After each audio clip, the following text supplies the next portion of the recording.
Kugyendera cyabo no kwenda ngo amashomo ga science secondary gatekwe mwamani nga bimwe ahabigendererwa by'ekibina ekya Sesmat Bushyenyi region kandi ekini kitwara district 5 eza Bushyenyi mpango. These annual general meetings we tend to remind ourselves of what we are supposed to do, and like today, because of the new curriculum, both lower secondary and upper secondary, Sesmat kugira ngo ryo muri Bushyenyi yonka ni program yihanga ryona kandi kigendererwa cyayo no kureba ngo abashomesa baguma mbatunga itweta continuous professional development.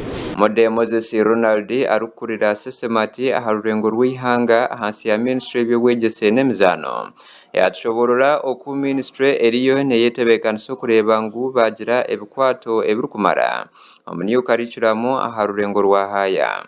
The adopted curriculum of A level is going to move on the same pillars of implementation like the O level or the lower secondary curriculum work. So it's going to be competency-based curriculum with all the ingredients.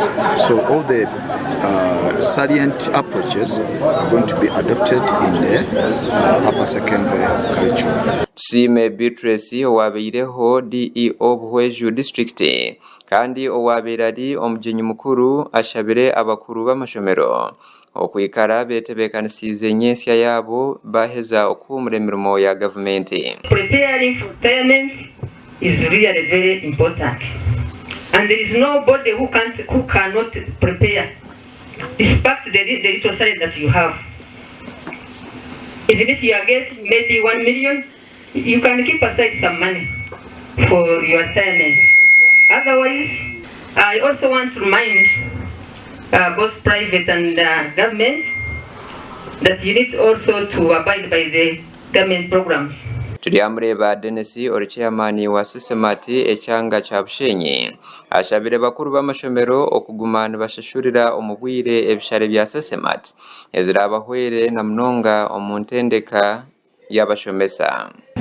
Konka ikinko twantu bashabe cyamani no kugira ngo barebeke ngo bashashura esente za Sesmat mbwire rero twatambuze imirimo ya Sesmat ero kuyamba ku training abashomesa ukubasa kubasa kushomesa gi nangwana no kuzo mu karasi kubareba kureba emitwarize emiseri kweta goiba kwete ya new secondary curriculum ya competence based kubara bintu byo bakora.